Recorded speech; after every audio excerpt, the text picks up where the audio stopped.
Welcome, Virgo. This is Regina from Pacific Tarot doing your first half of November general reading.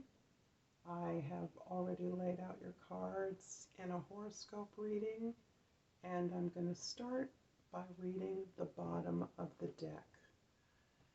The bottom of the deck is the Eight of Cups. Virgo, you have invested a tremendous amount of effort and resources towards your current path, but you are finding it ultimately unsatisfying.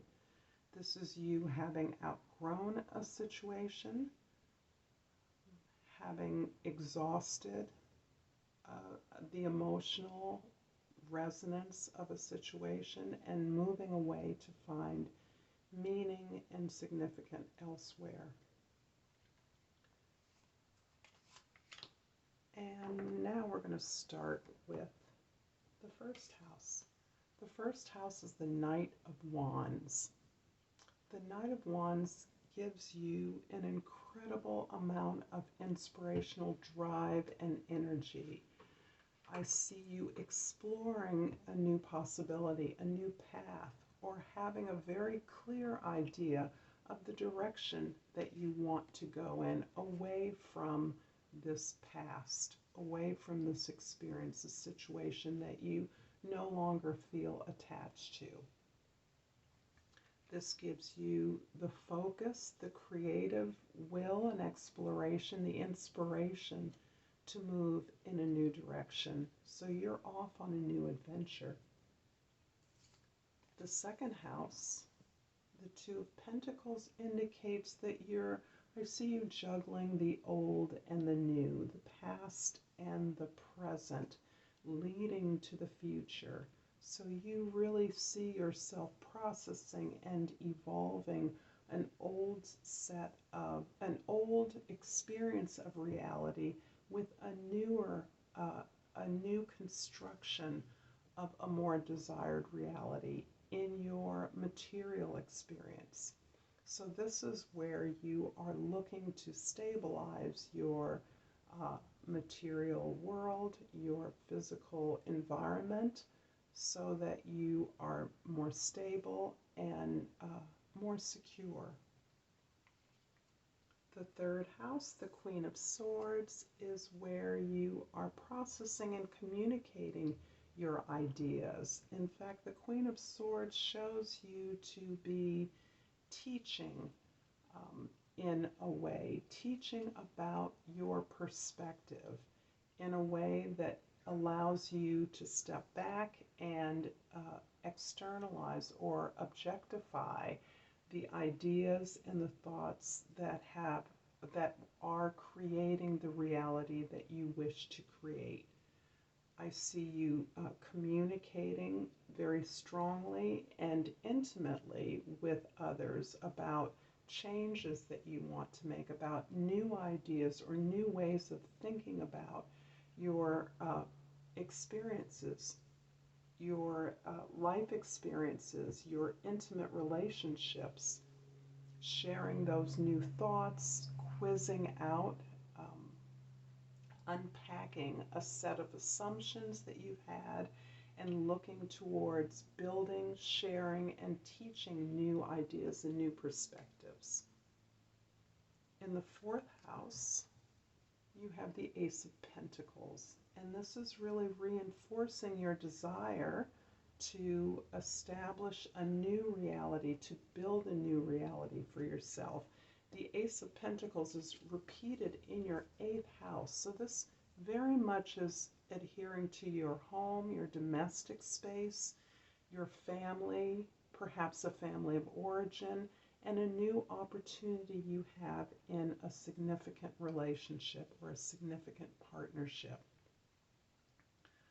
This is also helping you to understand that you have constructed your reality in ways that have been unsatisfying, and your ability to understand that the meaning to these structures that you have created in your life is actually no longer serving you, no longer suitable to your current understanding of the reality that you want to build.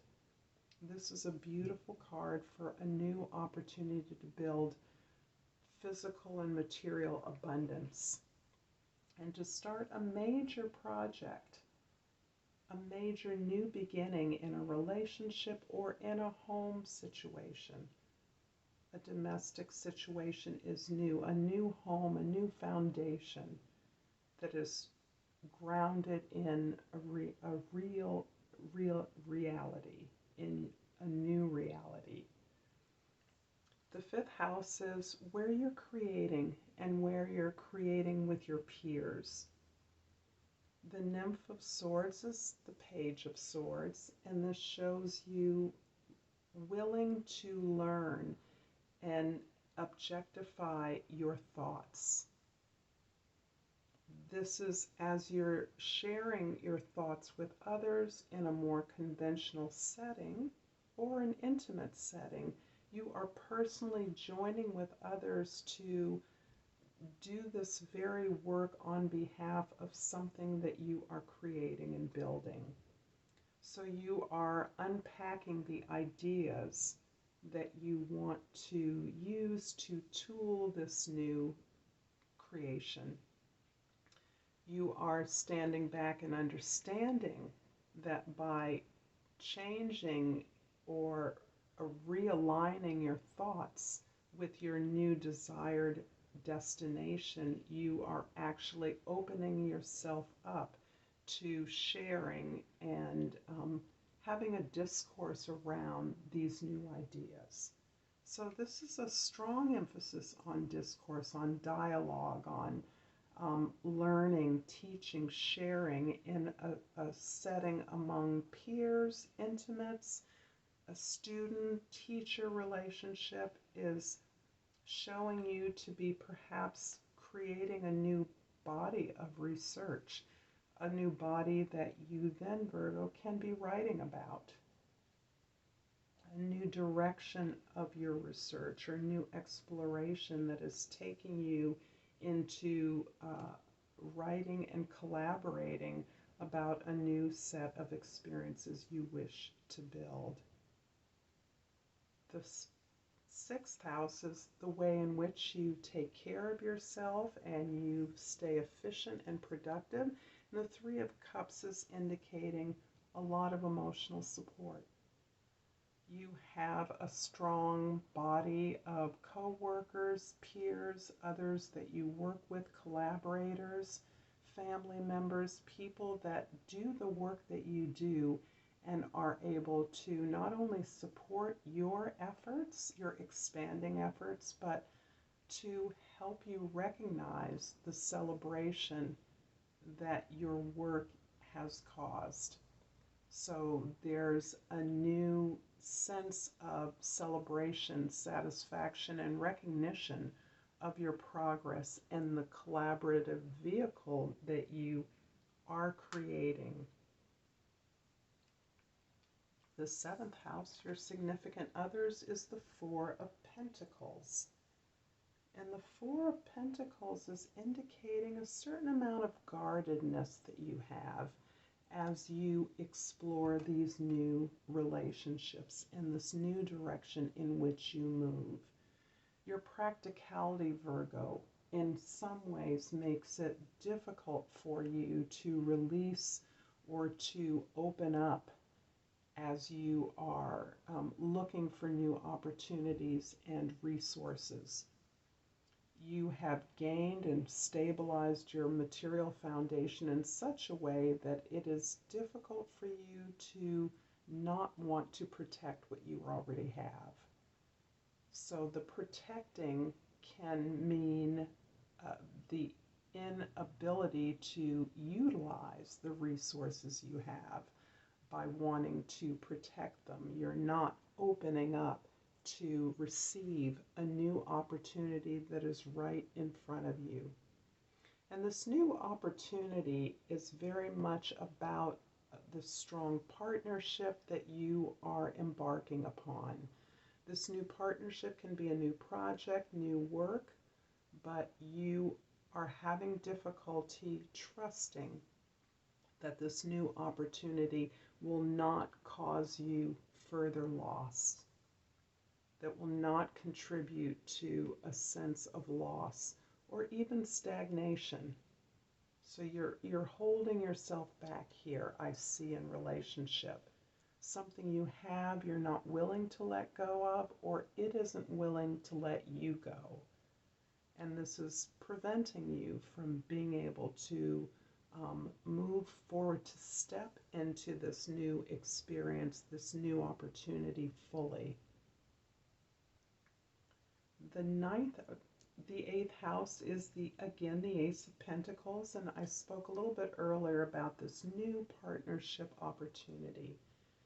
This is deep, this is profound, this is your ability to utilize resources at a new level.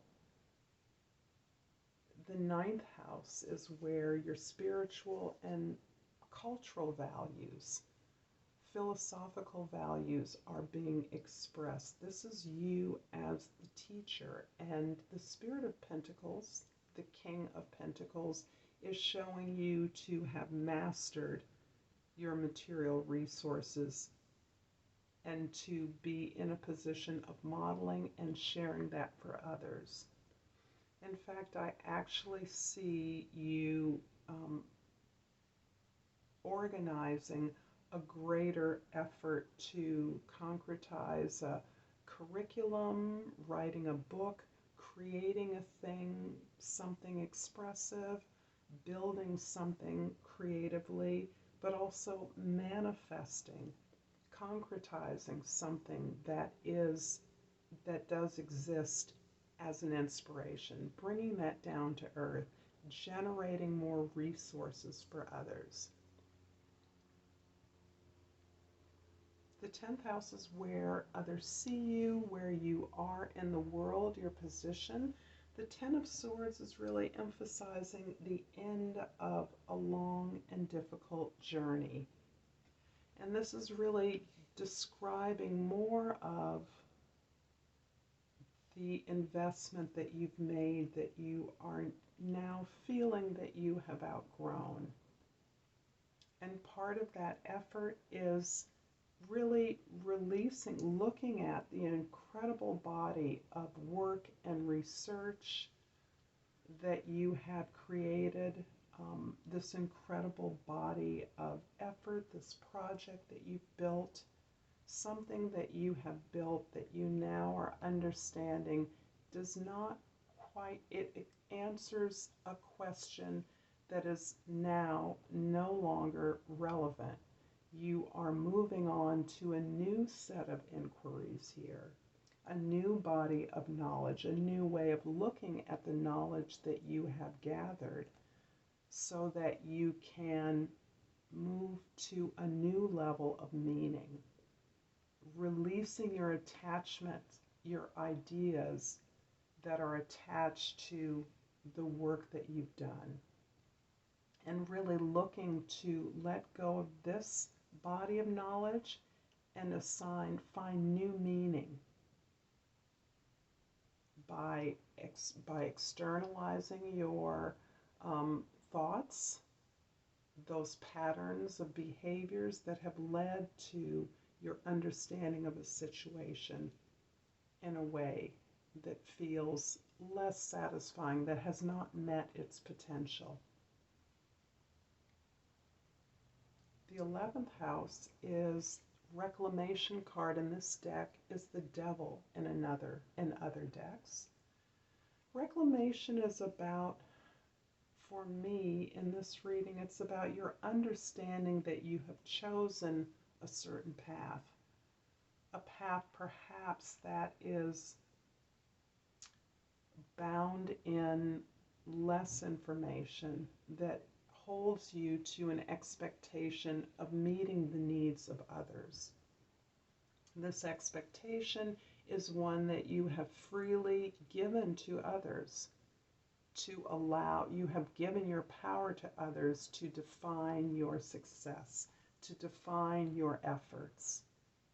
And that definition has meant you're meeting the needs of others over and above the needs of yourself. And you've been trapped in this choice. And as you've become increasingly aware that this is a choice that you have made, rather than a set of apparently inevitable circumstances that have held you to this bad choice or unsatisfying experience, you are now understanding that you can choose something different. And this something different actually meshes very nicely with the Ten of Swords, where these are all those old expectations. These are all those old steps and means of achieving success. You've explored, you've exercised them all, and they haven't been as satisfying as you believed they could be. The 12th house is, again, an indication of what you've learned. And it is a repeat of the Ten of Swords. So how interesting, on both sides of the Devil card, reclamation, we have the Ten of Swords. And for me, in this reading, the Ten of Swords is describing the end results of this choice that you have made, perhaps very unconsciously. This was a path, this was a task given to you. This was a set of responsibilities and obligations that were born to you. And you have exercised those. You have met, you've come up to the mark in terms of what you were expected to do and what you were expected to achieve. And yet, ultimately, you're finding that unsatisfying. However, you've built an amazing cache of knowledge, research, expertise that you are now able to collect and dialogue with colleagues and others, so that you are able to build a new resource, a new strategy, new tools, new information, a new practical way of achieving abundance and potential, a full and complete realization of your ideas. I'm going to finish off this reading, Virgo, with the Oracle, the Gemstone Oracle.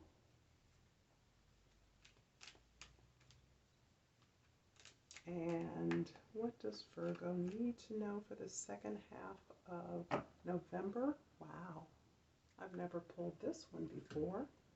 This is a serpentine, and the key word is transformation. My life is transforming at the perfect time in the most powerful way. I'm going to leave it there for you, Virgo. Again, this is Regina from Pacific Tarot. I hope you found value in this reading. If you have, please like. If you feel inclined, please subscribe. And until next time, Namaste.